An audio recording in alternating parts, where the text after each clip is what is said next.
Attention, vous écoutez un programme audioactif. Oh, touching! Jack Miller nudging him wide as well. Oh, Miller and Mir, side to side. They bash into each other. The checkered flag is out. It's Zarco versus Martin for second, but the race winner tonight. No questions about it. Salut tout le monde, super heureux de vous retrouver pour un nouvel épisode de C'est qui en pôle. Aujourd'hui, on se retrouve pour un nouveau numéro du podcast, le numéro 202, et on va plonger ensemble dans le 17e Grand Prix de la saison pour ce Grand Prix du Japon sur le circuit de Motegi.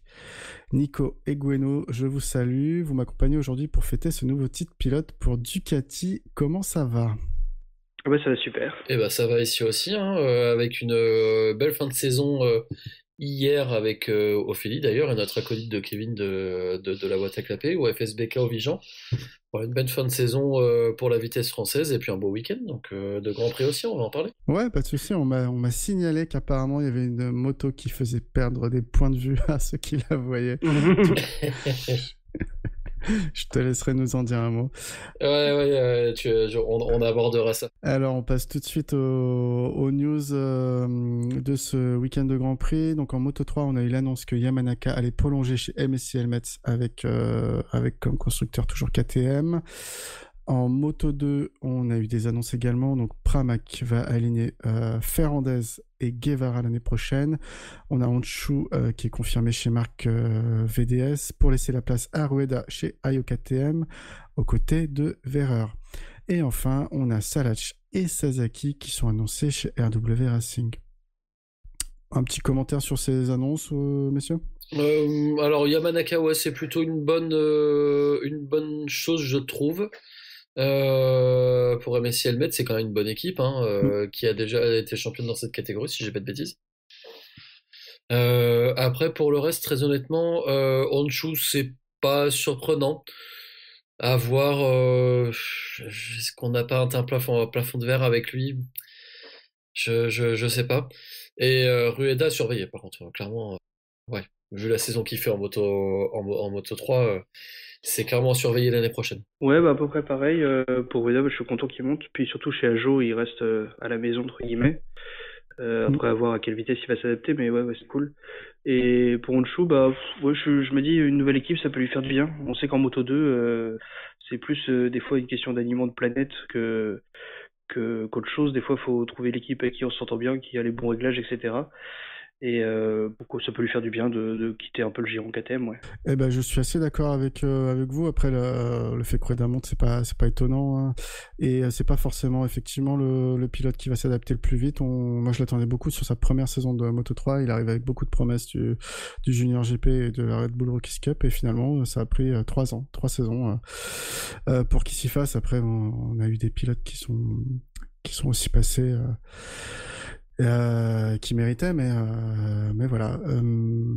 En MotoGP aussi grosse annonce, mais slash rumeur, parce que c'est pas officiel, mais a priori c'est fait.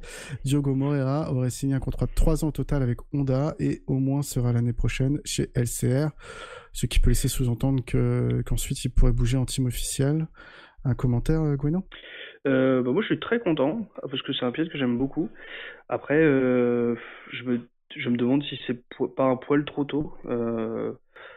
Après, ça lui laisse une saison d'apprentissage avant d'arriver en 2027 avec la nouvelle réglementation, donc c'est pas bête non plus. Mais il joue le titre cette année. Et c'est dommage. Enfin, c'est compliqué, mais ça aurait été cool de voir s'il pouvait l'avoir avant de monter. Mais au moins, il a signé et il est à l'abri. Ouais, après, on sait tous que le Moto 2, c'est risqué de rater une opportunité de monter, à part Ayogura, qui a pu bénéficier de 2 fois une porte ouverte. C'est vrai que c'est assez rare. Un commentaire, Nico ? Bah, alors, je suis moi aussi très content pour lui, mais ce qui me surprend, c'est la durée, parce que c'est vrai que 3 ans, c'est assez rare, comme durée de contrat. C'est quand même un pari, hein, parce que mine de rien, Moreira, il a qu'une seule bonne saison cette année, en fait, à son actif. Ouais. C'est très bien, mais faut 3 ans, je trouve qu'il faut quand même être visionnaire. Je pense. Il y a peut-être des options sur le contrat, hein. C'est possible Oui, bien sûr. que s'il fait une année à la Chantra, il puisse être mis dehors Ouais. assez rapidement. Après, je crois que c'était sa volonté. C'est aussi pour ça qu'il avait refusé le team Pramac. Hein. C'était qu'il voulait un contrat à longue durée, ce qui est plutôt intelligent. Et d'ailleurs, c'est ce qu'a fait Ayugura. Voilà, j'y suis et je suis au moins pour 2 ans pour histoire d'une année de prendre mes marques et une deuxième année pour prouver. Je trouve ça bien. Ouais, au moins, il sécurise. C'est déjà suffisamment compliqué de faire sa place en MotoGP. Il a, voilà, choisi la possibilité peut-être d'avoir une moto un peu moins performante, quoique. Oui. Mais voilà, le quoique est vraiment avec de gros guillemets. Mais au moins, il a cette possibilité-là de sécuriser sa place sur la grille pour 3 saisons. Alors évidemment, tu l'as souligné à raison avec sans doute des clauses. Mais bon, on peut supposer que Morera ne fasse pas une saison à la Chantra catastrophique, hein, je pense que c'est le mot. Mais voilà, ce serait quand même étonnant de la part de Morera. Et c'est un pilote qui gère bien sa barque parce que quand son équipe a fermé quand il était en Moto 3, il a réussi à monter en Moto 2 alors que ses résultats c'était pas non plus flamboyant. Là, s'il a réussi à négocier 3 ans de contrat, c'est pareil, c'est plutôt une belle opération. Enfin, il gère bien, je pense qu'il a un entourage, mais dans l'ensemble, sa carrière est bien gérée par rapport à ce qu'on a pu voir chez d'autres pilotes. Là, il a réussi à profiter des opportunités quand il en a eu et bon, faut voir si ça se fait, mais 3 ans, effectivement, c'est quand même un contrat qui lui permet d'évoluer sereinement, on va dire, et c'est pas donné à tout le monde, donc non, c'est bien joué de sa part. Mm. Ouais, et puis je voudrais rajouter que quelque part les astres s'alignent aussi pour lui. Ça veut pas dire qu'il mérite pas sa place en MotoGP. Je pense qu'il la mérite, même si ça peut être un peu tôt. Mais les astres s'alignent. Hein. L'année prochaine, Grand Prix du Brésil, Liberty Media qui pousse pour une mondialisation du MotoGP, une ouverture sur plus de pays, etc. Donc un pilote brésilien, ça aide et c'est demandé. Ouais. Ouais, complètement. Allez, on passe aux courses du week-end et on commence bien sûr par la petite cylindrée, le Moto 3. Donc on peut signaler qu'on a enfin droit au retour de blessure de Berthellet, hein, qui s'était blessé à l'entraînement tibia humérus juste avant le Qatar, et alors qu'il sortait d'un beau podium au Grand Prix des USA, donc ça faisait longtemps qu'on l'avait pas vu. Il a été remplacé par une ribambelle de pilotes. Il y avait un peu le jeu à chaque Grand Prix pour savoir par qui il allait être remplacé. Donc ça y est, il est de retour et ça fait plaisir de le voir puisqu'il avait montré des belles choses précédemment. Les qualifications, donc en Q1 sortent pour la Q2 Nepa, Carpe, Morelli et Buchanan. Et en Q2, on a Rueda qui fait la pole devant Perrone et Kelso qui les accompagnent sur la première ligne. On a ensuite Piqueras P4, Furosato P5 à domicile et Fernandez P6. Quiles lui partira 8e.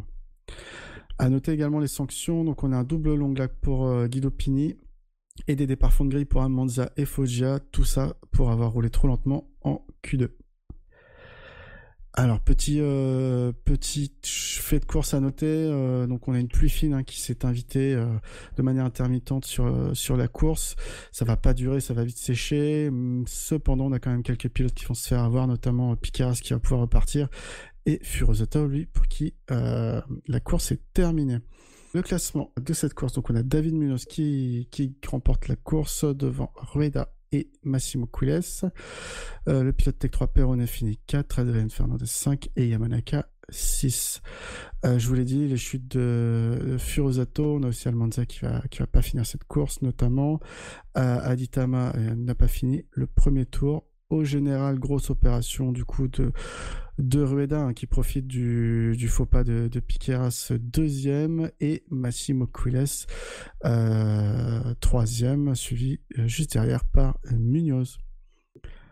J'ai envie de dire, et je te lance toi, Gueno, Munoz profite un peu des conditions mixtes sur cette course. Hein. Ouais, ce que je disais tout à l'heure, il a été intelligent pour une fois. Et enfin, si je suis mauvaise langue, parce que depuis un bon moment, il s'est un peu calmé. Mais non, très belle course de sa part, il a été intelligent. Et puis, on sait que quand il fait pas de bêtises, entre guillemets, il a de la vitesse. Et là, il l'a encore prouvé, parce qu'il finit quand même avec une avance assez confortable pour du Moto 2. Il finit avec une seconde 6, Moto 3, pardon. C'est quand même pas mal du tout.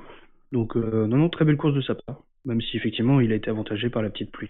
Alors, il a été intelligent, mais il a été intelligent parce qu'il n'a pas eu besoin de se battre, en fait, avec les autres. Ah oui, oui. Parce qu'il est quand même assez vite parti en tête. Après, voilà, ça fait quand même plaisir de le voir. Là, c'est sa 3e victoire de la saison, si je dis pas de bêtises. Et 3e victoire tout court, d'ailleurs. Mais oui, ça a toujours été un excellent pilote. Manque d'intelligence de course, c'est le moins qu'on puisse dire. Mais voilà, là, il a très bien géré les conditions mixtes, comme tu l'as souligné. Contrairement à d'autres qui ont fait des erreurs. On parle de Piqueras, effectivement, même s'il est reparti. Munoz, pas de bêtises, gros rythme, belle avance.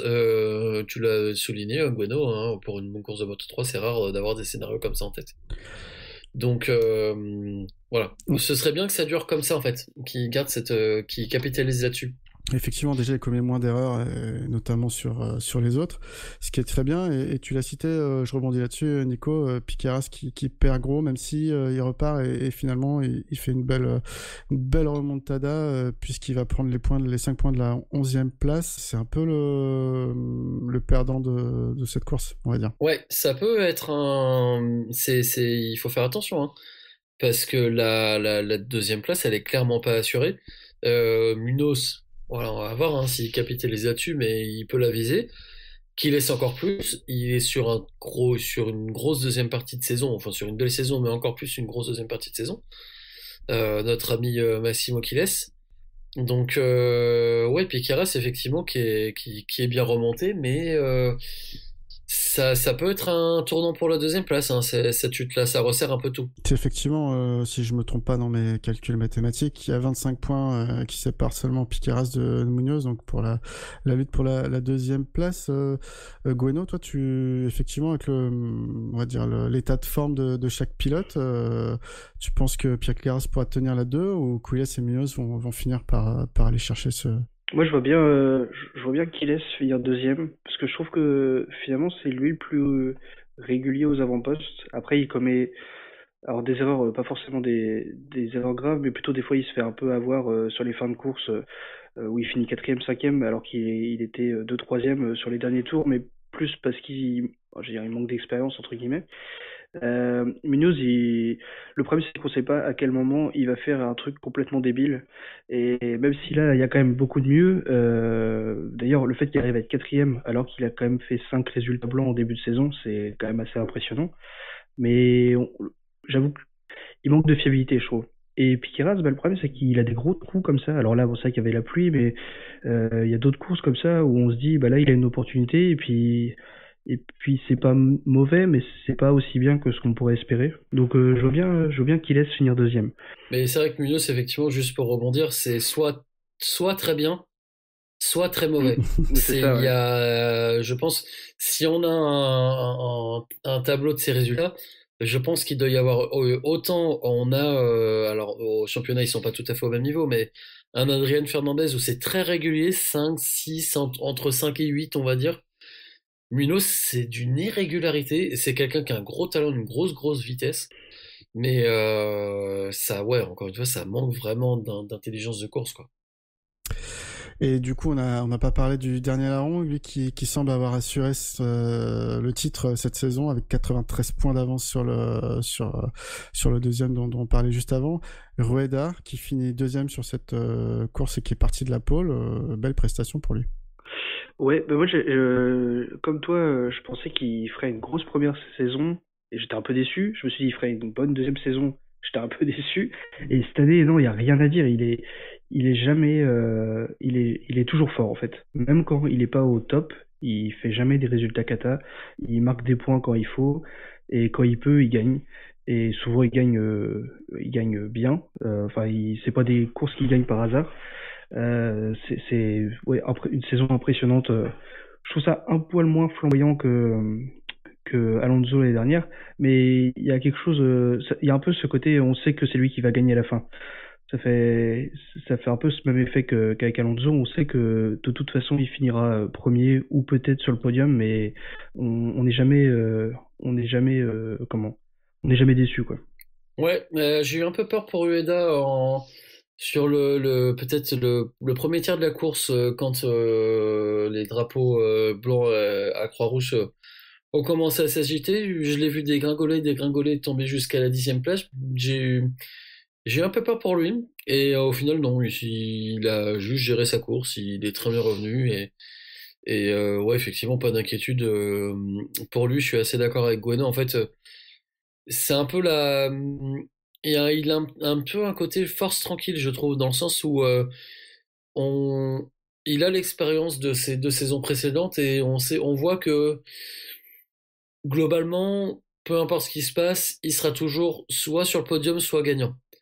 Et il est très opposé de Munoz. Alors, il gagne beaucoup en plus, mais il a une régularité, une sérénité qui est belle à voir, je trouve. Et ce qui doit, je pense, pour un team manager de Moto 2, ça doit être rassurant aussi, parce qu'on sait normalement, un pilote comme ça, voilà, c'est peut-être pas aussi flamboyant, effectivement, que la saison dernière avec David Alonso, mais en même temps, c'est difficile de le faire plus flamboyant. Mais par contre, bah, ça marque des points et c'est tout le temps devant, quoi. Effectivement, je confirme. Très solide, Reda. Donc, s'il continue comme ça, il pourrait espérer décrocher le titre à partir dans 2 Grands Prix en Australie. Ce qui est quand même pas mal pour le Moto 3. J'ai pas noté d'autres points ou de pilotes à aborder. Je sais pas si vous aviez un petit truc qui vous faisait plaisir d'aborder ce soir sur le Moto 3. Juste Perronet, moi, que je trouve toujours solide, même si c'est vrai qu'il est un peu à côté de Gilles, il fait un peu plus pas le figure, on va dire, comme rookie, mais il fait vraiment une saison très solide. Et pareil, toujours devant à marquer des gros points. C'est pour un rookie, c'est une très belle saison, je trouve. C'est vrai. Ouais, moi, j'ai eu une petite déception pour Taiyo Furusato, pardon, qui a enflammé le début de course, et on se croyait revenu au tour des wildcards avec des pilotes japonais qui arrivent et qui gagnent la course à domicile. On se croyait un peu revenu à ça, et bah non, ça tombe. Dommage. Pareil, un pilote où parfois on se dit que sur un éclair de génie ça peut le faire, mais ça le fait pas assez souvent. Et c'est dommage. Là, on se dit qu'à domicile, avec le supplément de motivation, ça pouvait aller au bout. Non, c'est une petite déception. Ça m'a fait mal au cœur de le voir tomber. Ouais, c'est vrai, je te rejoins.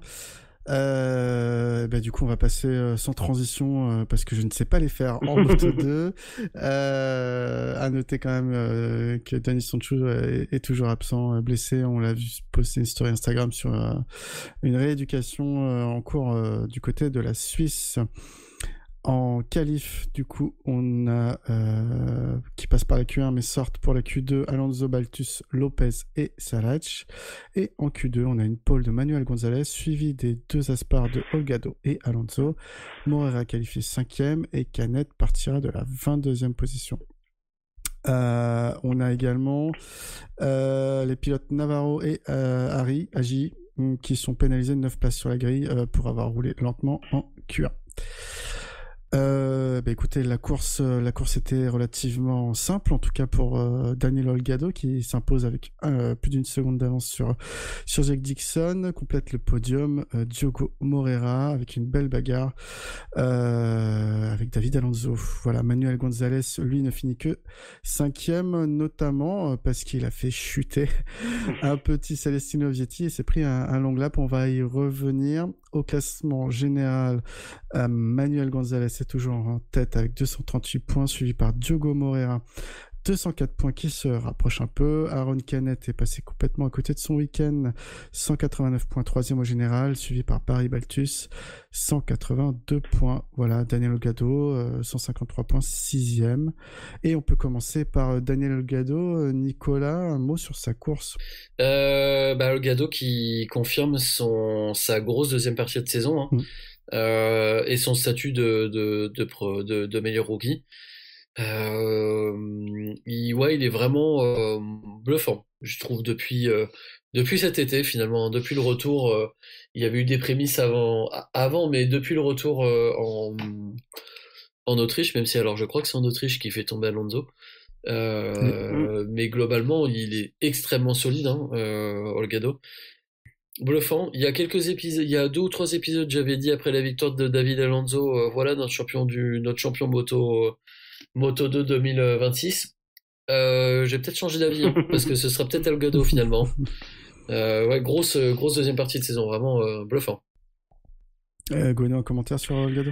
Ouais, bah, j'ai pas grand chose à rajouter, mais ouais, en fait, ça m'a fait tilt quand il a gagné la deuxième fois, c'est que là, si on arrête maintenant, il fait quasiment la même saison que ce qu'a fait Acosta, avec 2 victoires et une 5e place au général. Et j'avoue que c'est un pilote que j'attendais, mais pas à ce point-là. C'est vraiment une surprise de le voir si haut, si vite. Et c'est vrai que là, sur les 3 dernières courses, c'est victoire, 3e place, victoire, c'est quand même c'est le pilote le plus en forme de tout le championnat sur les dernières courses, de toute façon. C'est assez impressionnant. Effectivement, il a tendance à voler la vedette à d'autres et à son coéquipier, comme tu l'as cité, Nico, Alonso, qui fait quand même un très très beau week-end avec sa qualif 3e et qui finit malheureusement au pied du podium pour un chouillage. Belle performance d'Alonso également, Nicolas. Ouais, oui, effectivement, il fait un joli week-end aussi. En fait, même grosse deuxième partie de saison de toute l'équipe Aspar, hein, qui a très bien accompagné, Holgado et Alonso les a très bien accompagnés dans cet apprentissage du Moto 2. C'est quand même, on sait, hein, c'est une grosse marche entre le Moto 3 et le Moto 2.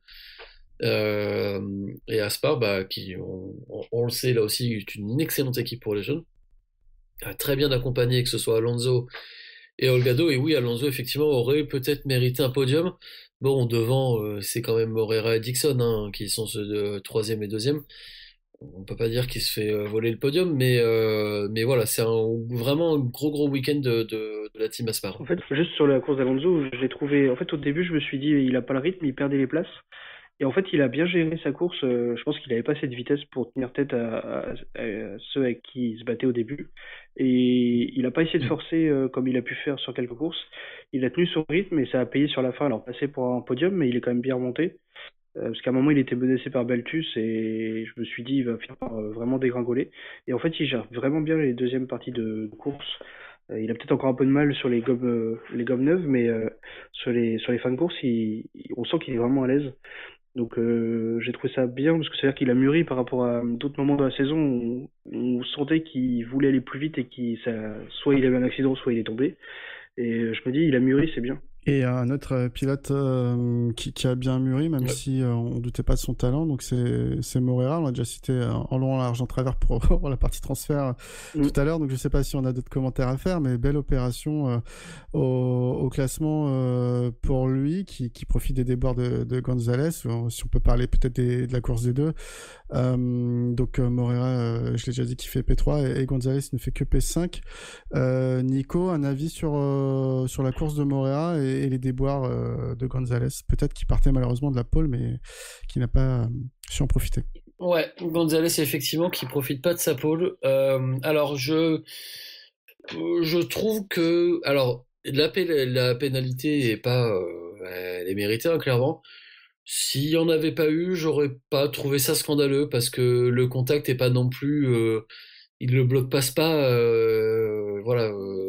sans dire que Vietti tombe facilement, évidemment, hein. Mais il n'y a pas non plus, il lui met pas un énorme coup d'épaule, la touchette est légère. Il sauve, je trouve, plutôt bien les meubles, hein, parce il y a eu un moment où on pensait qu'il allait finir 7-8, il s'est retrouvé bloqué derrière Arenas pendant un moment. Finalement, il a vite doublé Baltus, qui lui galérait derrière Arbolino. Gonzalez a doublé les deux assez facilement pour prendre la 5e place. Et au final, il n'y a pas, alors certes, Morera reprend des points, mais il n'y a pas tant que ça de repris. Il n'y a que 2 places d'écart entre les deux, ça fait pas une grosse différence au point. Morera, effectivement, fait un bon week-end, une jolie opération. Mais franchement, à 5-6 tours de la fin, je m'attendais à ce que ce soit bien pire que ça pour Gonzalez. Finalement, c'est quand même assez bien rattrapé. il fait le dos rond en fait. Hein. C'est ce qu'il fait depuis surtout la deuxième partie de saison. Quand il peut être sur le podium, il est. Sinon, il fait le dos rond et en fait, il bétonne son championnat comme ça. Celle de Moreira, très bien. Enfin, il fait un super départ. Mais après, sinon, rien à signaler. Par contre, celle de Gonzalez, c'est vrai que si on prend toutes ces péripéties, c'est pas mal. Si on part du principe qu'il était en pôle, bon, c'est pas terrible. En fait, c'est surtout le départ qui le met dedans. Il se fait vraiment bousculer. Oui. Et après, ouais, le contact avec Vietti, je suis d'accord avec Nico. Bon, c'est des choses qui arrivent. Le long lap est mérité, mais si on n'avait pas eu, ouais, c'était pas le scandale du siècle non plus.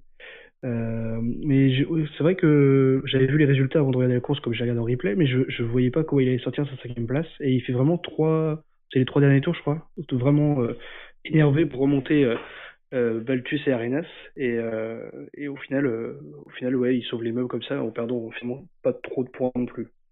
Donc non, il gère bien.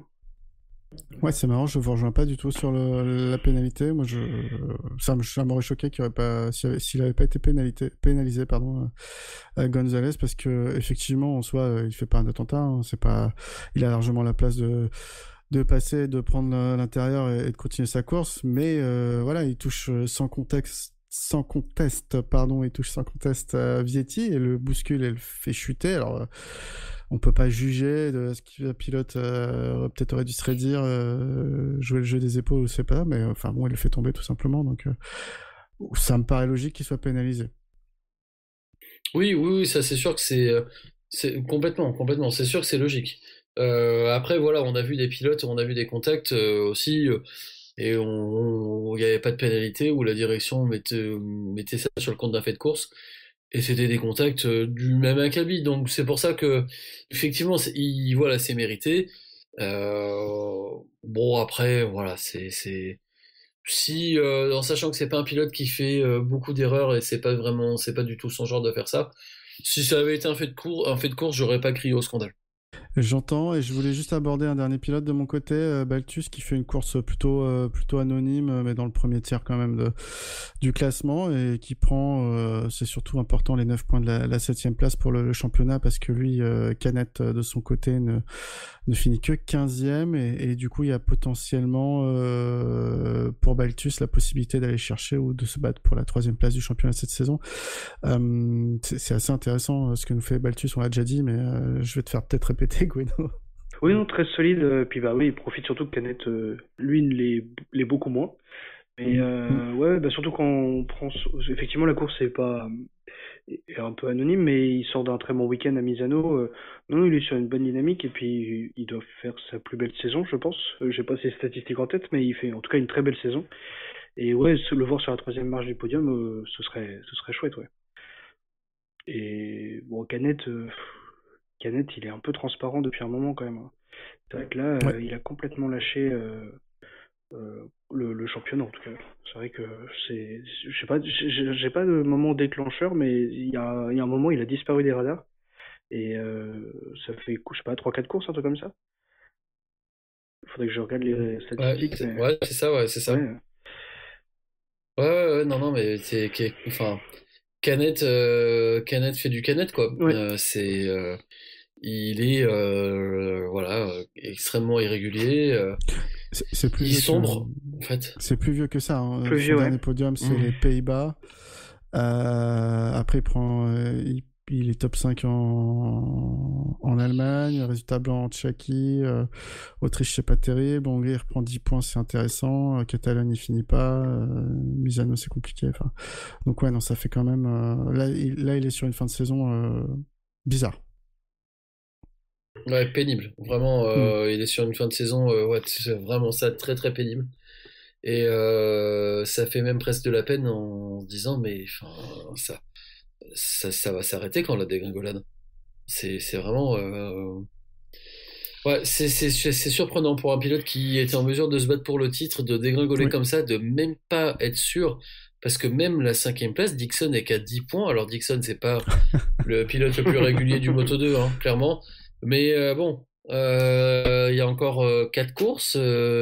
Si Dixon est sur des courses comme le Japon plutôt que sur des courses comme le week-end précédent à Misano. Ouais, ça peut. C'est même il est même pas assuré d'être quatrième, notre ami Aaron Canet. Donc, je sais pas dans quelle mesure il y a des choses qui peuvent être à changer, si c'est sur la moto ou si c'est mentalement ou les deux, je ne sais pas. Mais en tout cas, ouais, là, faut faire attention parce que même la quatrième place, elle n'est pas sûre. Ouais, je suis assez d'accord avec tout ça. Et on va passer tout de suite au MotoGP parce que le temps nous presse. À noter, info importante du MotoGP, ils ont enfin fait la photo sur la grille avec tous les pilotes. Parce que en Thaïlande, on n'avait pas eu Martin. Ils ont bien fait. Ils ont bien fait de la faire maintenant. Ils ont bien fait de le caler là, oui, on y reviendra. En Q1, donc on a Morbidelli et Alex qui sortent pour la Q2 et on a en Q2 une pole de Pecco suivi d'un étonnant Joan Mir et de Marquez. Très bizarre cette première ligne de ce qui s'est passé cette saison. Acosta P4, Quartararo P5, Morbidelli P6. Ensuite on a Marini, Alex Marquez et Bezzecchi pour la 9e place. Zarco ne partira que P11. Un petit résumé de la course sprint. Donc on a une course impériale de Pecco qui s'impose depuis la pole en solo. Marc a été prudent mais va battre Mir avec un bloc pass incroyablement limite mais totalement valide. Et Acosta va finir P2, Marc Marquez. Martin, lui, fait le kamikaze au Japon, kamikaze, je sais pas si vous l'avez, au premier virage, fait écarter Rins, DJ et Zarco qui vont rouler mais perdent beaucoup de temps et Zarco va abandonner lui un peu plus tard. Mais surtout, Martin fait chuter son coéquipier Bezzecchi, donc résultat blanc pour l'équipe officielle Aprilia sur cette sprint. En plus, Martin se blesse assez de manière importante avec une fracture de la clavicule et va faire l'impasse sur le reste du week-end. Donc sprint à oublier pour lui. En GP, pour vous rafraîchir la mémoire, donc on a aussi l'absence à noter d'Ogura qui souffre de la main depuis sa blessure à Misano et qui fait l'impasse sur ce dimanche. Et pour Pecco, c'est la même redite qu'en sprint, malgré un moteur qui fume. Mais du coup, ça a mis du suspense sur une course où il n'y en avait pas pour la victoire. Marquez, lui, s'assure encore une belle P2 et notamment, le plus important, le titre mondial après avoir montré qui était le patron à Acosta. Ce dernier, lui, va perdre des places au fur et à mesure que son pneu se dégrade et va même faire un tout droit en fin de course dans le bac à gravier. Il va pouvoir repartir mais finira en dehors des points. Quartararo, lui, se fait une belle frayeur à la lutte pour la P4 et va perdre 4 places, ce qui va lui faire finir malheureusement P8. Mir de son côté fait un superbe podium pour Honda et le HRC. À noter également les chutes de Marini en début de course, de Nakagami un peu plus tard et de la casse de la chaîne de Miller à 3 tours de la fin, pardon. Donc je l'ai dit, Francesco Bagnaia vainqueur, Marc Marquez 2, Joan Mir 3, on a Marco Bezzecchi qui finit 4, Morbidelli 5, Alex Marquez 6, on peut noter Quartararo 8 et Zarco 9. Voilà, et au championnat, donc on a dit Marc Marquez titré à 5 courses de la fin, Alex Marquez toujours deuxième avec un beau matelas d'avance devant Pecco Bagnaia, troisième qui conforte cette place devant Bezzecchi 4, à noter Quartararo 8e au général et Zarco 10e. Forcément, on peut ne commencer que par lui et ce 9e titre, toute catégorie confondue pour Marc Marquez. Pas toujours à son aise ce week-end, peut-être la pression, mais finalement 2 P2 qui suffisent largement. Nicolas, je te lance comme ça. Est-ce que Marc Marquez, c'est l'un des plus grands comebacks de l'histoire du sport ? Ouais, du sport moto et même du sport de façon générale, parce que revenir à ce niveau-là après avoir autant gagné et réussir à revenir à son meilleur niveau, peut-être même encore meilleur qu'avant. La question se pose, je trouve. Et alors pourtant, je vais me dédire et reconnaître mes torts, puisque j'avais dit dans un autre podcast l'année dernière que j'étais persuadé que Marquez ne serait plus champion du monde et qu'il gagnerait jusqu'à sa retraite 6 à 8 courses. Raté. Autant dire que j'ai pas ouvert un cabinet de voyance, on va attendre un petit peu. Mais il faut reconnaître ses torts, hein, parce que je me suis complètement planté. Et non, même, je pense que même sans être un fan de Marquez, sans relancer le débat un peu stérile de Marquez et de Rossi, on peut pas être insensible à ça. C'est extraordinaire de revenir à ce niveau. Il s'est quand même il a quand même 4 opérations du bras. Il a eu une opération de la dernière chance où son numérus a une rotation de 45 degrés. Je crois 45 ou 90, j'ai un doute. Mais bref, enfin, sa diplopie, ouais, aussi. Sa diplopie aussi, après son énorme high side où il fait un vol mais il est en l'air pendant quasiment 2 secondes. C'est extraordinaire de les mots manquent. On peut être qu'ébloui par cette saison qui va être historique de toute façon, la saison qu'il est en train de faire. Et par ce comeback qu'il est dans la moto et dans le sport en général.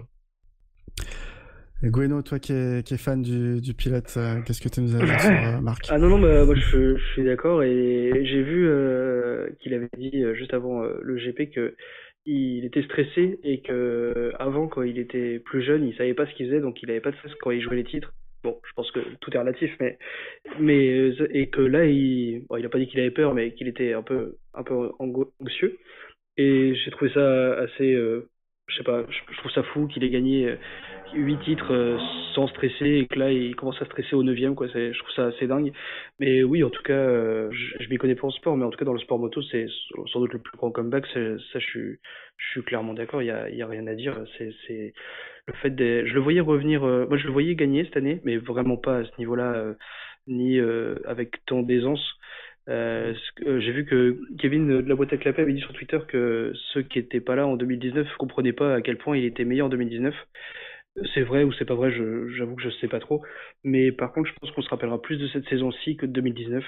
Parce que c'est quand même quelque chose de beaucoup plus à la folie, qui est même plus fort de tout point de vue, quoi. C'est tellement.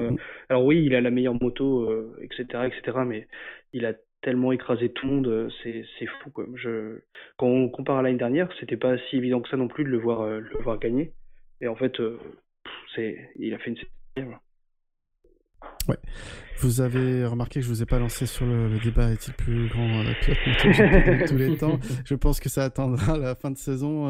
Ce débat, par contre, vous avez parlé de la saison 2019 et ça me fait penser à quelque chose. Peut-être qu'il faut redorer le blason d'un pilote comme Dovizioso, qu'on a souvent dit que c'était un bon vice-champion du monde, mais il a quand même réussi à tenir Marc Marquez des fois jusqu'à Valence, jusqu'à la fin pour ses titres. Donc on peut se rendre compte quand même que les meilleures années de Dovizioso, c'était pas rien du tout. Oui, je suis d'accord. Ouais.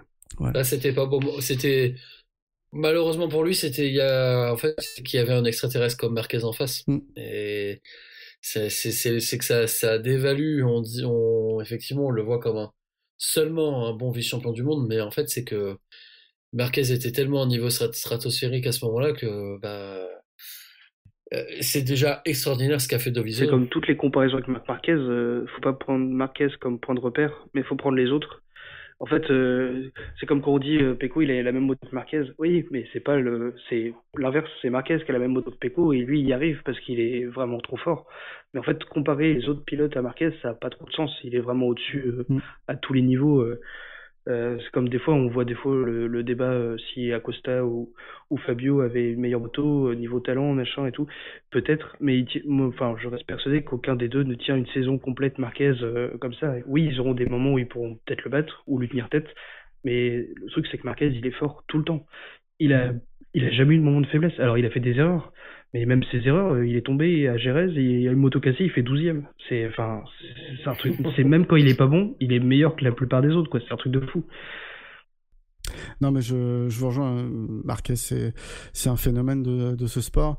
On n'en a pas tout le temps des comme ça, et heureusement, parce que parfois c'est lassant.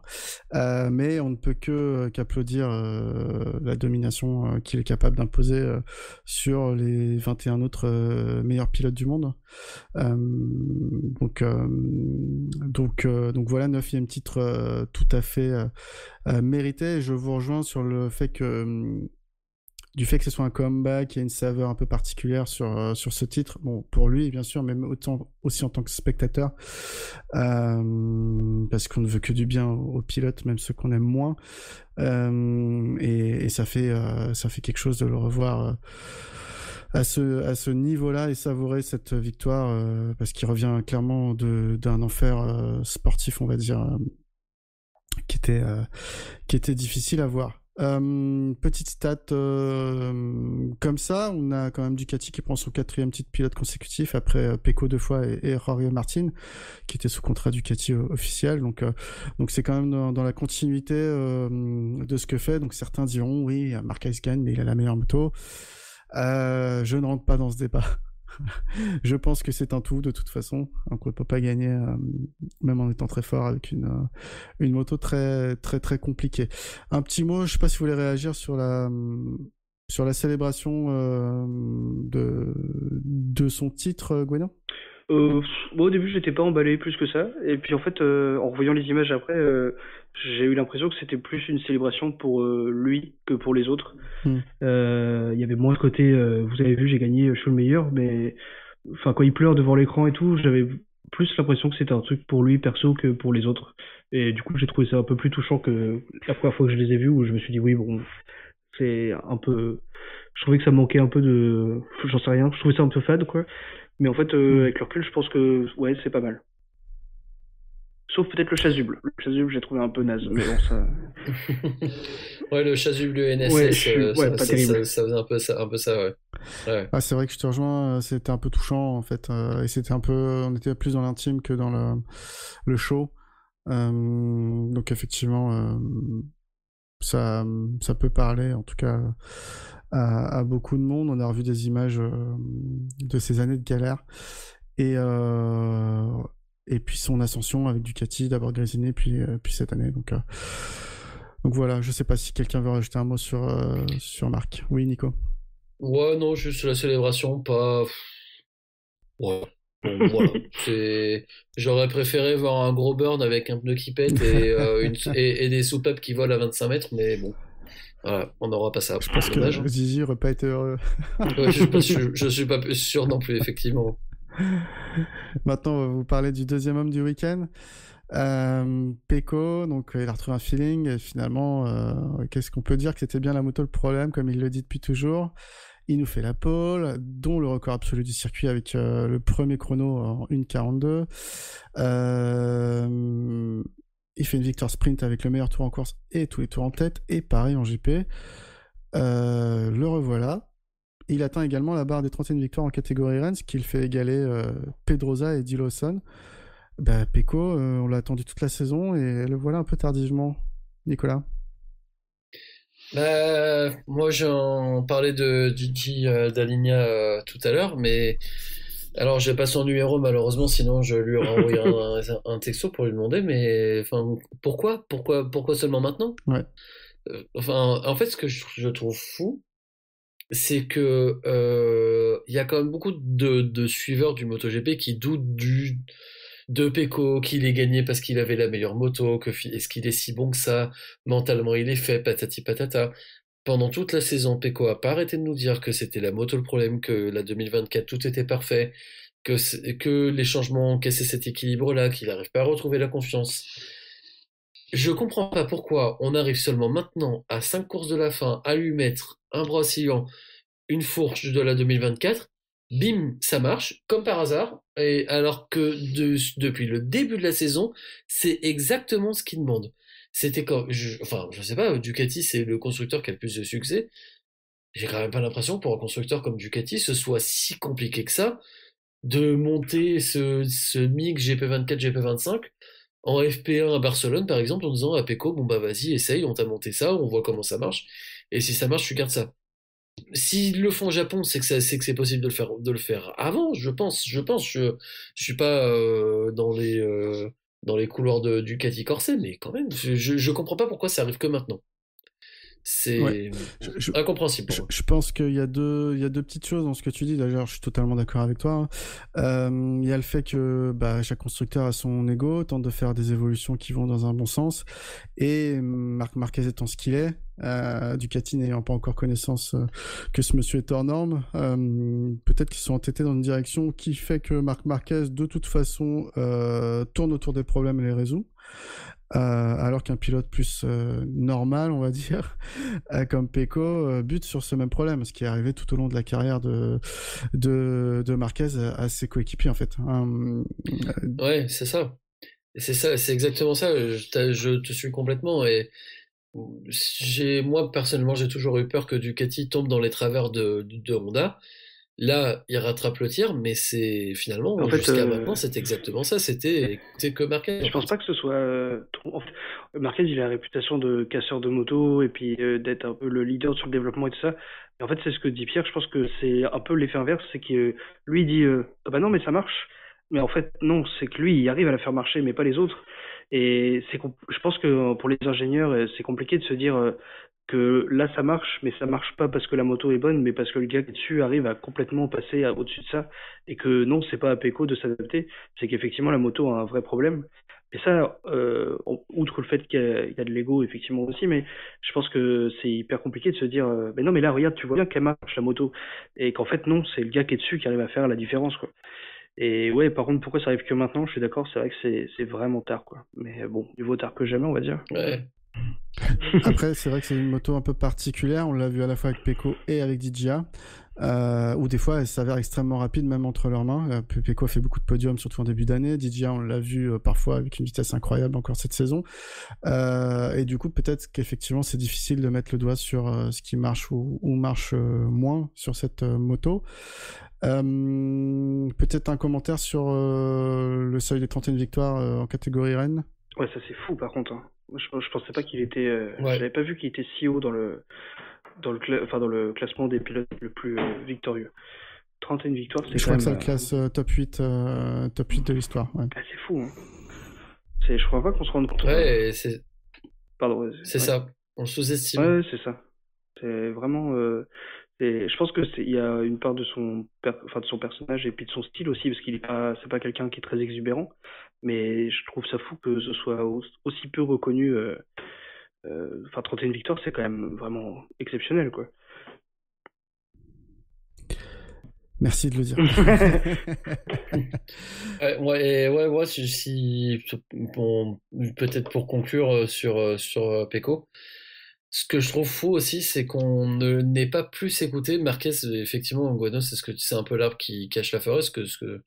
Guano, je te suis là-dessus, en fait. Et ce que je trouve fou, c'est qu'on n'ait pas plus écouté un gars qui a quand même amené 2 titres de champion, 2 titres de vice-champion, qui connaît la maison par cœur, et qu'on lui ait pas plus fait confiance. Et que sa propre équipe ne lui accorde pas plus de crédit de confiance. Alors certes, il est à côté de Marquez et c'est pas simple.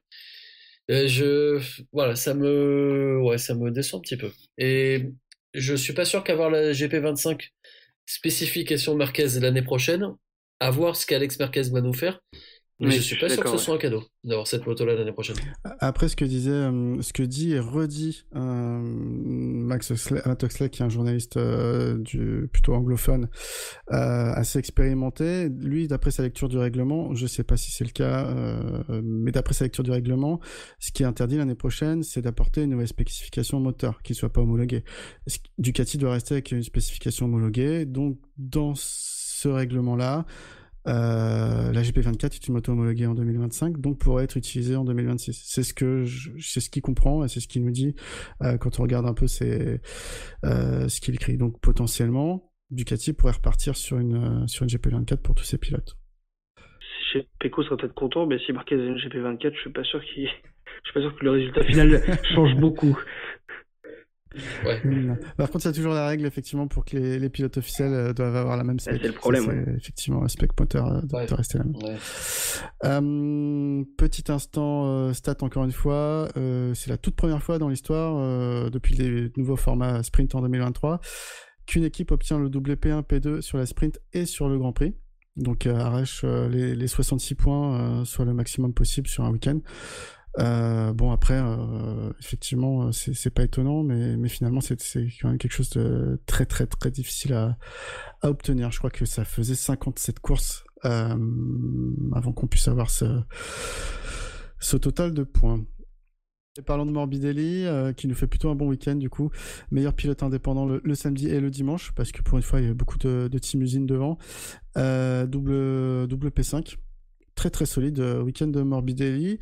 J'avais cru qu'il avait failli faire tomber Quartararo en course, mais finalement non, c'est Quartararo qui s'est raté tout seul. Nico, un petit mot sur le week-end de Morbi. Ouais, bah Morbidelli, c'est un peu notre Munoz version Moto3, c'est que quand il quand il fait pas n'importe quoi, il a de bons résultats. Et puis oui, au championnat, je crois qu'il est bien classé. Hein. Cinquième. Ouais, c'est ça, 5e. Hein. Donc non, saison voilà, qui n'est pas flamboyante. Encore trop de déchets, mais ça, malheureusement, je doute que ça change un jour parce que je pense que c'est ancré en lui, hein, c'est inné de péter les plombs et de faire n'importe quoi parfois, de faire un peu du strike avec les autres. Mais voilà, il fait une bonne saison et voilà, c'est une course qui est voilà double P5 effectivement, c'est solide. C'est à l'image du reste de la saison où il est globalement assez solide à défaut de faire des coups d'éclat par moment. Je vous rejoins. Guano, je te lance plutôt sur Alex Marquez, qui lui était plus dans le dur ce week-end. Alors c'est pas catastrophique, hein, il fait une P8 en qualif, puis tout juste hors des points en sprint et pour une P6 en course. On l'a pas vu souvent comme ça cette année, plutôt juste après leur tour de blessure. J'ai pas trop compris ce qui s'était passé pour Alex. Bah, il y a peut-être le fait de perdre le titre aussi. Je sais pas dans quelle mesure ça l'impact. C'est toujours un peu compliqué. Enfin, ou la pression d'essayer de perdre, je sais pas comment on peut dire ça, mais après c'est vrai que depuis son retour de blessure, c'est quand même plus en dents de scie que la première moitié de saison. Parce qu'il s'est blessé à Assen, c'est ça. Et après c'est 3 podiums dont une victoire et un top 10, top 14 et une 6ème place. C'est un petit peu plus irrégulier, mais de toute façon, je pense qu'on pourra quand même dire qu'il aura fait une super saison, même si il y a eu des petits creux comme ça, par-ci, par-là. C'est de loin sa meilleure saison et une très très belle saison. Je pense que c'est ce qu'il faudra retenir. Je vous rejoins, je pense que c'est trop tôt aujourd'hui pour dire si Pecco est capable de remonter Alex. Je pense que ce sera pas possible personnellement, même s'ils restent sur cette dynamique-là tous les deux. Déjà, par contre, c'est intéressant de voir sauver ce 3ème place, Pecco, parce que il y a 2 GP, c'était pas si évident que ça non plus. Désolé, là je suis désagréable, mais pardon. Bruno, je suis désolé. Justement, je m'étais dit, j'ai trouvé un point pour passer je suis navré. Donc, non, mais du coup, par contre, effectivement, Pecco a peut-être trouvé le moyen de sauver sa 3ème place face au pilote Aprilia Bezecchi. Bezecchi qui fait plutôt un bon week-end, un samedi malchanceux avec une mauvaise qualif et un sprint, on l'a dit, percuté par Martin. Mais belle course du dimanche pour la 4ème position. Gueno. Ouais, il a fait un super déplacement sur Morbidelli. Je trouve ça très joli. Et non, bah sinon, il confirme sa très bonne 2ème partie de saison. C'est vrai que c'est dommage, il échoue pas très très loin du podium, mais et puis derrière Mir, ça doit lui faire bizarre. Mais non, c'est une belle course. C'est vrai que c'est dommage parce que le week-end est un peu plombé par sa chute du samedi, mais ça reste dans l'ensemble un bon week-end. Ouais, Nico, un petit mot sur la performance de Bezecchi peut-être. Ouais, c'est d'accord. Sur une remontée intéressante sur un circuit où c'est pas forcément si simple que ça de doubler. Oui. Malgré ça, il arrive à remonter P4, pas si loin, comme tu l'as dit, Gueno, du podium. Mais non, voilà, course intéressante et à voir. Je suis très curieux de voir si Pecco va confirmer parce que la fin de saison entre eux va être intéressante. Alors même si là, Pecco a repris un bon matelas après ce gros week-end-là et du coup 15, c'est ça la première place en sprint? C'est 12. Oh, il 12, a pris 37 points. Ouais. 37 et il lui met un 12-0 le samedi, donc forcément. Mais ouais, non, c'est dans tous les cas, c'est c'est une belle saison que nous fait Marco. Et de l'autre côté du box, c'est plus compliqué pour Martin cette saison. En dehors de ce qu'il a fait en sprint, qualifié 17ème, ce qui le force à prendre un départ sur les chapeaux de roue et du coup un virage non maîtrisé. La blessure, la sanction qui sera d'un départ depuis la pit lane avec un double long lap. Fin de saison pour Martin, selon toi, Gwenon? Fin de saison, j'en sais trop rien, mais par contre, c'est vrai que, c'est un peu décevant. Après, il est en adaptation depuis son retour, donc c'est compliqué de juger. Mais là, le départ qu'il nous fait, c'était vraiment un départ de Martin en 2022, quand il avait du mal à se battre pour le siège Ducati et qu'il galérait un peu, qu'il faisait des erreurs il était trop nerveux. Le départ qu'il a fait là, c'était vraiment ça, quoi. Et c'est dommage. Je pensais qu'il a mûri. Il a forcément mûri parce qu'il a gagné l'année dernière, etc. Mais c'est dommage de le voir retomber sur ses travers alors que maintenant il a plus rien à gagner et qu'il est en période d'apprentissage et que c'est maintenant qu'il faut qu'il prenne le temps pour l'année prochaine de se familiariser avec la moto. Et je trouve ça vraiment bête de se blesser maintenant alors qu'il a plus rien à perdre, plus rien à gagner, quoi. Ouais, c'est vrai qu'on avait pu croire que c'était un revival quand on l'avait vu en Hongrie, mais peut-être c'était le fait que ce soit un nouveau circuit et que tout le monde soit pas au top. Nicolas, un petit mot sur Martin. Ouais, et puis en plus sa blessure est pas jolie, hein, parce que je crois que sa clavicule est cassée en 2 endroits. C'est pas une fracture nette où à la limite on se dit généralement un pilote de haut niveau revient au bout de 3 semaines, un mois. Si j'étais alors je suis très loin d'être pilote, hein, évidemment, j'aimerais bien, mais non. Mais si j'étais Martin, je reviendrais, s'il peut physiquement, évidemment. Je reviendrai à Valence pour purger la sanction, la pénalité qu'il a eue suite à ce départ qui est effectivement complètement cata. Voilà, départ complètement raté dans les grandes largeurs. Mais l'idée, ça peut être intéressant de revenir à Valence, rien viser, prendre des pénalités, et comme ça, on part d'une base vierge en 2026, bien récupérée, avec la moto mieux en main, avec comme quelques signes encourageants, effectivement, tu l'as dit, sur les courses où il est revenu, sur du moins les premières courses où il est revenu. Et voilà. Mettre la saison, de toute façon, je pense qu'il a déjà mis la saison à la poubelle depuis longtemps. Mais voilà, le faire définitivement et repartir sur de bonnes bases en 2026. Après, juste avant Valence, on a aussi Portimao, donc ça peut être intéressant de le revoir effectivement, parce qu'il faut qu'il prenne de l'expérience s'il est capable de rouler. Mais je te rejoins, sinon Valence, pour purger sa peine, plus enchaîner avec les essais de post-saison, ce serait le minimum pour lui, pour qu'il soit à peu près pour la saison prochaine. Ouais, parce que Portimao c'est physique en plus, donc avec une clavicule fatiguée, ouais. Et ben on va enchaîner sur Honda qui à travers Mir en tout cas nous fait quelque chose qu'on n'a pas vu depuis longtemps, depuis Marc Marquez au HRC je crois lui-même. Donc P2 qualif, P4 sprint et P3 en Grand Prix pour Johan. Mais qui es-tu? Ça fait très très bizarre et je sais pas quoi m'attendre ensuite, si on doit s'attendre à ça tous les week-ends ou si c'est juste un one shot. Nicolas, qu'est-ce que t'en penses de ce week-end de Johan Mir? En fait, on s'est rappelé que c'était quand même un double champion du monde, hein. Moto 3, alors maintenant on va dire champion du monde, hein, vu qu'on doit enlever les catégories. On n'est pas sponsor. On ne respecte pas Liberty. Okay. Donc alors un double champion du monde. Mais c'est vrai qu'on a un peu tendance à l'oublier parce que c'est un peu le running gag de savoir à quel tour Mir est tombé dans la course. Exactement. Mais non, ouais, effectivement, c'est quand même ce gars-là a quand même un gros talent depuis tout jeune.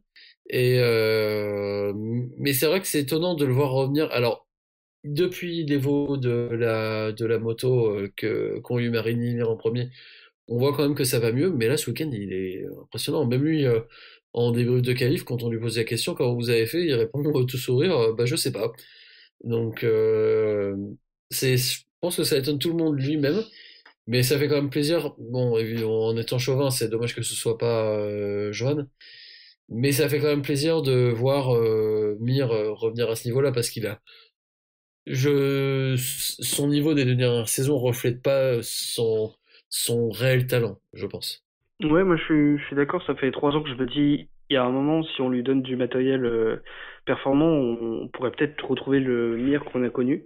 J'y croyais de moins en moins, ça me fait plaisir de voir qu'il il est quand même capable de faire quelque chose de bien. Et par contre, je me faisais la remarque que, indépendamment du pilote, parce que Zarco a fait de super résultats, mais je me demande si c'est pas le week-end le plus solide d'une Honda sans conditions spécifiques depuis un bon moment. Parce que Zarco a fait des super perfs, mais c'était aidé par l'environnement, on va dire, que ce soit la pluie Ouais. en France ou le grip très bizarre en Angleterre. Et alors que là, la moto marche très bien sur le sec. Donc c'est quand même une bonne nouvelle pour Honda. Et pour Mir, s'il arrive à pas forcément répéter ça, mais même faire, je dis n'importe quoi, P5, P6, P7, ce serait déjà des super résultats par rapport à ce qu'il a connu tout au long de la saison. Ouais, c'est vrai que Nicolas, j'ai tendance à te rejoindre en disant Honda a fait un step et on le voit avec Mir et Marini qui jouent plus souvent dans le top 10, alors qu'avant, l'année dernière encore, c'était entre la 11e et la 15e place.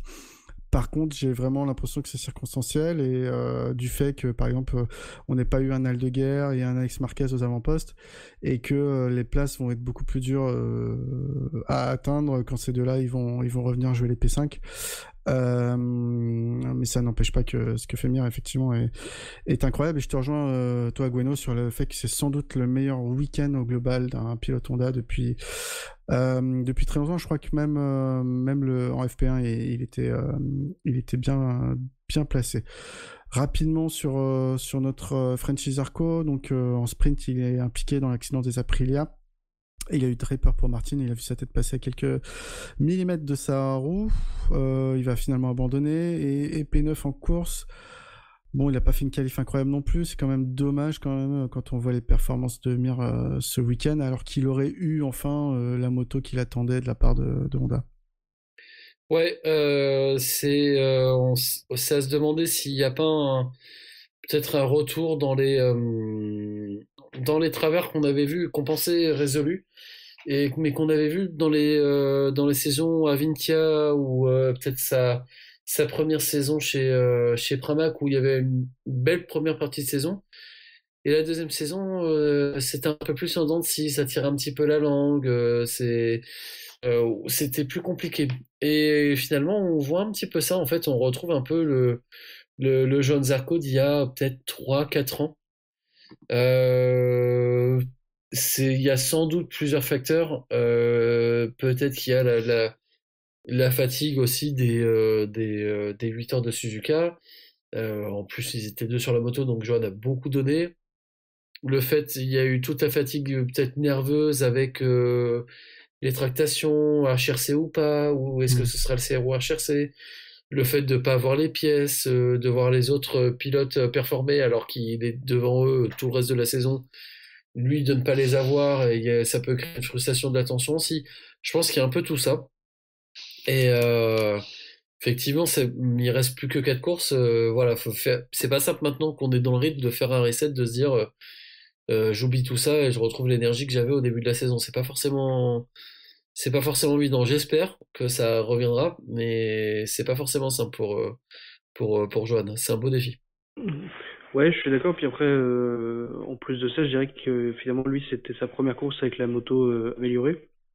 Peut-être que ça demande aussi 2-3 ajustements sur sa façon de conduire, pas de piloter. Peut-être que c'est pas juste la moto marche plus, d'un coup on gagne 5 dixièmes. Peut-être que c'est peut-être un peu plus fin que ça et qu'il faut s'adapter.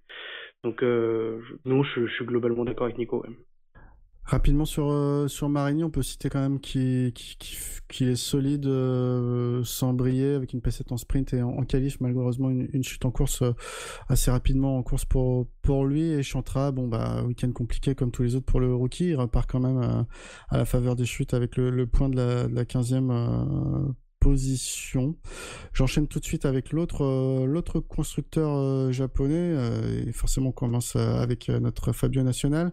Superbe qualif, comme très souvent cette saison finalement, mais ne concrétise pas derrière, bousculé par les V4, j'ai envie de dire, et leur trajectoire différente, puis il va perdre le fil aussi sur le fait qu'il manque de chuter à un moment donné. Je sais pas trop quoi dire. On a parlé un peu avant l'épisode de sa communication ensuite sur le titre de Marquez, un peu hasardeuse avec Gueno. Ouais. Tiens, Gueno, d'ailleurs, justement, qu'est-ce que tu peux nous dire sur le week-end de Fabio? J'ai l'impression qu'on finalement on prend les mêmes et on recommence. À chaque fois qu'il fait des bonnes qualifs, malheureusement, la moto tient pas le rythme des autres. Et donc il descend doucement dans le classement. C'est qu'on a vu quand même un paquet de fois cette saison. Après j'ai vu que c'était son 10e top 10 de la saison, qui était ce qui était pas arrivé à Yamaha depuis un moment. Donc il y a quand même du positif, mais c'est vrai que quand on voit, en fait le problème c'est que quand on voit les qualifs, on espère toujours qu'il arrive à faire quelque chose. Mais en fait ouais, elle s'est améliorée sur un tour chrono, mais en course, ça reste toujours compliqué. Les pneus se dégradent, il perd en rythme et puis il peut rien y faire. Et bon, c'est assez décevant à regarder, pas vis-à-vis de lui, mais juste de la moto où on se dit bon bah de ce côté-là, ils ont pas beaucoup avancé quoi. Après, pour sa communication, c'est ce que je disais tout à l'heure. Ouais, c'est toujours c'est pas très adroit quoi. Moi, je comprends son point quand il dit j'ai la haine de voir Marquez gagner. C'est un compétiteur, lui, ce qu'il veut, c'est être à la place de Marquez. Je comprends, mais bon, c'est pas très fin. Il y a rien de positif de ce genre de déclaration quoi. Après, je comprends son sentiment, mais bon, on pourrait peut-être se passer de ce genre de truc quoi. Ouais, effectivement, surtout que personne ne le force à signer année après année avec son équipe si ça lui convient pas. Nicolas, un mot sur Fabio? Ouais, bah c'est effectivement, comme Gueno le dit bien, c'est en fait c'est bis repetita quoi. C'est à chaque fois c'est des qualifs qui donnent de l'espoir. Tout le monde s'enflamme. Ah, peut-être que, on sait jamais. Lui dit à chaque fois, bah non, on n'a pas le rythme. L'objectif c'est top 7, top 8. On se dit, ouais, il est pessimiste, mais en fait, bah non, il est réaliste. Et donc voilà, voilà, on répète les mêmes choses tous les week-ends, de ne pas savoir vraiment où va Yamaha. En fait, ce qui est terrible, c'est que il aurait pu avoir un endroit où au Grande-Bretagne, il aurait pu gagner avec sa pole et que ça s'est pas fait. Ouais, Je crois que c'est ça. c'est ça le truc le pire, c'est qu'on se dit bon bah là ça a pas marché, mais on sait que ça aurait pu marcher à un moment dans l'année. Et bon, c'est un truc qui me frustre. À chaque fois que je le vois faire des bonnes qualifs, je me dis que je suis sûr qu'on verra pas ce qui s'est passé en Angleterre et même, je pense que lui ça doit le peser aussi quoi. Ouais, juste rapidement parce que voilà, c'est effectivement un peu ridicule. Je me demande si il a eu beaucoup de cours de communication, de média training, comme suivent beaucoup de pilotes. Mais c'est complètement, voilà, stupide. Dire, bah, au pire, tu dis, bah, je voudrais bien être à ce niveau-là, et revivre ce que j'ai vécu en 2021, oui. Mais là, c'est juste complètement stupide. C'est même complètement con, désolé, mais. Oui, ouais, d'accord. Il aurait pu glisser un bien plus diplomatique. Marc mérite, hein, quand un grand pilote a une moto à hauteur de son talent, on peut gagner. Et puis voilà, ça veut tout dire sans montrer qu'on a la rage parce qu'on comprend pas trop si c'est de la jalousie ou quoi. En fait, c'est ça le truc. Et surtout qu'en plus, on le voit dire j'ai la haine. Et en fait, après la suite de son interview, on a l'impression que juste après, il se dit ah, j'ai peut-être eu une connerie là. Et qu'en fait, après, il essaie de lisser, de rattraper ça. Mais faut réfléchir avant. Enfin bon, bref. Effectivement, je pense que c'est... Mais ça, c'est aussi Yamaha qui devrait pousser Quarta peut-être à travailler cette communication orale, en tout cas, parce qu'à chaque fois, je lis les communiqués de presse du team Yamaha, ils sont très bien écrits. Il n'y a pas de souci là-dessus. Oui, je suis d'accord. Ouais. Je pense que les fois, mais ils doivent avoir peur de le perdre, ou je sais pas. Mais encore, il a fait des progrès, mais c'était 2023, c'était une catastrophe. À chaque fois qu'il prenait le micro, je me disais mais c'est pas possible. Tu travailles dans le team, tu te fais insulter par le pilote. À chaque course, c'est un enfer. C'est mieux cette année, mais en plus. on sait jamais quand est-ce qu'il va dire parce que des fois les week-ends sont pourris et il dit ouais mais bon c'est comme ça arrive machin et tout. On se dit ah super il a progressé. Et une fois le week-end n'est pas forcément mauvais et bam il balance un truc on dit mais non mais tu peux pas dire ça c'est juste hyper irrespectueux. Et il a fait des progrès mais il y a encore vachement de boulot de ce côté-là ouais. Ouais, c'est vrai que c'est un point à revoir. Et quelque chose par contre, un pilote qu'on voit pas du tout, c'est les autres pilotes du team Yamaha ce week-end. Donc Rins, j'ai marqué, je sais pas, parce que je sais pas quoi dire sur son week-end. Je l'ai vraiment pas vu. Et c'est pas pour me moquer de lui. Je n'ai rien à dire sur Rins. Miller de son côté ne termine aucune des deux courses, dont une pour une casse de sa chaîne. On le sait, c'est pas sa faute. Et Oliveira, lui, reprend 2 points à Rins dans la lutte du moins pire pilote Yamaha cette saison, donc il grappille un peu. Voilà, j'ai vraiment fait un tir groupé parce que je sais pas quoi dire sur ces 3 pilotes. Sur cette course, des fois, on n'a rien à dire, c'est normal aussi. Assez anonyme en tout cas. Ok, j'ai votre approbation. Non, voilà. Voilà, non, ouais, rien à dire. Je comprends. Par contre, chez KTM, on a un pilote pareil qui nous a fait un bon week-end avec une vitesse incroyable de la part d'Acosta, mais malheureusement pas cette constance pour finir un Grand Prix correctement. Donc ça passe en sprint, mais en Grand Prix ça passe pas. À croire qu'il a trop regardé les datas de Miller l'année dernière. Faire tenir les pneus, c'est tout un art et visiblement, il a encore du mal à gérer ça. Faut que ça rentre ce point-là, Nicolas. Ouais, c'est un peu dommage de pas concrétiser sur cette belle vitesse. Il y avait peut-être un petit peu mieux à faire. Alors, est-ce que c'est le pilote, est-ce que c'est la moto? C'est difficile de faire le distinguo, on va dire. Mais ouais, c'est une petite pointe de regret quand même, je trouve. Ouais, Gueno sur Acosta. Ouais, plutôt d'accord. Il fait quand même un super début de course. Et après, ouais, c'est dommage. Après, c'est toujours compliqué. Il a une moto qui est quand même pas facile. C'est déjà bien d'arriver à l'emmener là où il l'emmène. Après, c'est vrai que là, c'est. En fait, on sent que il lui manque encore un peu de patience, quoi. D'accepter d'être. Alors, c'est mieux que l'année dernière, mais il lui en manque encore un peu. Quand on voit par exemple, alors là cette année c'est un moins bon exemple que l'année dernière, mais un Binder qui est capable d'accepter que sa moto elle arrivera pas à être mieux que 11e et il reste 11e. Acosta il va être premier et si sa moto n'arrive pas à être premier, bah, il tombera avec, il s'en fiche. Et même s'il a fait des progrès, malheureusement sur des courses comme ça, on se dit ouais il aurait pu faire une 5e place correcte, il met un peu tout, peut-être pas 5e place, je dis ça comme ça, mais il met un peu tout par terre tout seul quoi, c'est dommage.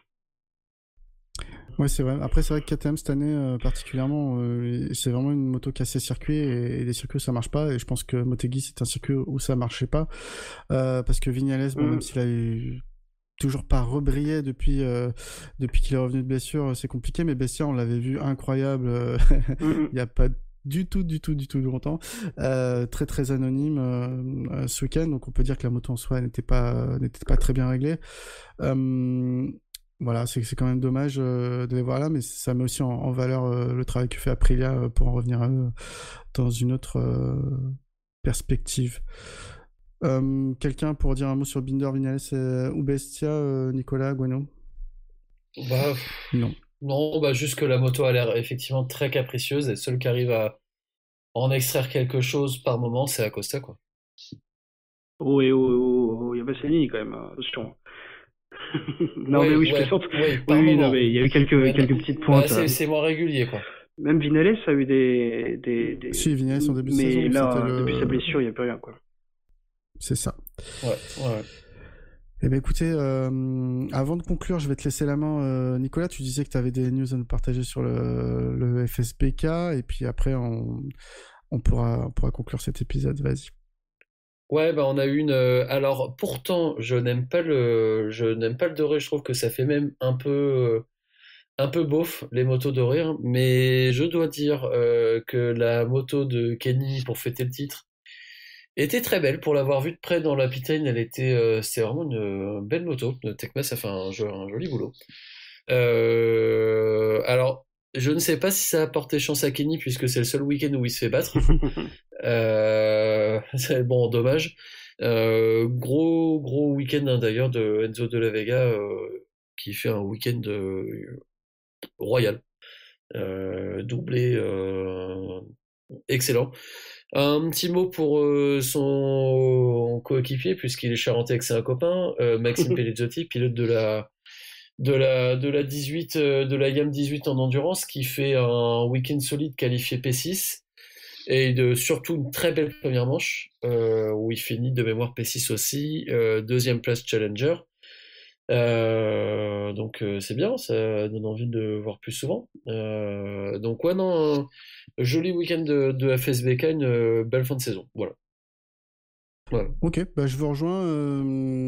Alors moi j'ai pas eu les mêmes échos que toi sur la livrée de Kenny Forêt. Pour ne pas les citer, j'ai quand même 2 membres de l'ancien podcast La Boîte à Clapper. Pour les citer précisément, il y en a un qui m'a dit « T'as pas loupé le livret de Forêt » et l'autre a dit « J'ai perdu 2 points de vision à chaque œil en parlant de cette livrée. » Ils se reconnaîtront. Je les salue. Je balance. On peut peut-être parler rapidement des résultats du Bol d'Or et du championnat d'endurance. Je sais pas si vous avez regardé la course, messieurs. Alors évidemment, une grosse pensée pour la BM et pour Sylvain notamment. Ah oui, pour Sylvain, oui, mais on n'aime pas la BM sinon. Non, mais une grosse pensée même pour l'équipe, parce que c'est rageant de perdre le championnat à une demi-heure de surtout qu'ils n'ont jamais été champions. C'était la première titre en endurance. De perdre le championnat sur une casse mécanique à une demi-heure de la fin, il y a de quoi être dégoûté, et encore plus pour Sylvain avec ce qui s'est passé récemment avec le décès malheureusement de son fils Lucas. Il l'a dit sur les réseaux sociaux, il voulait ramener le titre pour lui, pour avoir eu la chance de l'interviewer plusieurs fois. Sylvain, c'est vraiment un gars bien. Il donne cette impression-là. Donc ça fait de la peine pour lui. Je suis chauvin, on a un Charentais qui gagne avec la Suzuki qui gagne au bol, Greg Black qui gagne à nouveau au bol aussi. L'équipe a fait une super course, très solide tout le long de la course. Il rate le titre pour un point, un peu rageant, mais bon voilà, en sachant qu'il ne pouvait pas faire mieux que ça, donc il y a de quoi être satisfait malgré tout. Ouais, juste pour le citer, donc c'est bien le CERT qui remporte le Bol d'Or en lui-même, donc c'est leur troisième fois consécutif qu'ils gagnent cette course, et c'est le Yacht qui est titré du championnat grâce au déboire de la BMW. Je vous remercie tous les deux. Merci quand même de ces petites parenthèses sur le FSBK, le WC qui n'était pas prévu au programme. Donc c'est tout pour nous pour aujourd'hui. On se retrouve très rapidement dès ce dimanche pour le Grand Prix d'Indonésie à Mandalika. Petite info d'un collègue du podcast, c'est un des rares circuits sur lesquels Marc Marquez n'a pas encore gagné. Donc à voir ce qu'il peut faire et s'il peut ajouter ce circuit à son palmarès. D'ici là, vous pouvez nous retrouver sur tous les réseaux sociaux, principalement sur le Discord et sur le Twitter. Facebook, on n'est plus trop actif. Il y a quand même Blue Sky, les épisodes YouTube, Apple Podcast, tous les trucs Spotify, etc. Donc n'hésitez pas à nous laisser un commentaire, tout ça, partager, blabla, vous connaissez. C'était un grand plaisir de vous avoir, messieurs Gweno et Nico, ce soir, et puis on vous dit à très bientôt. Salut. À bientôt. Salut. Salut tout le monde.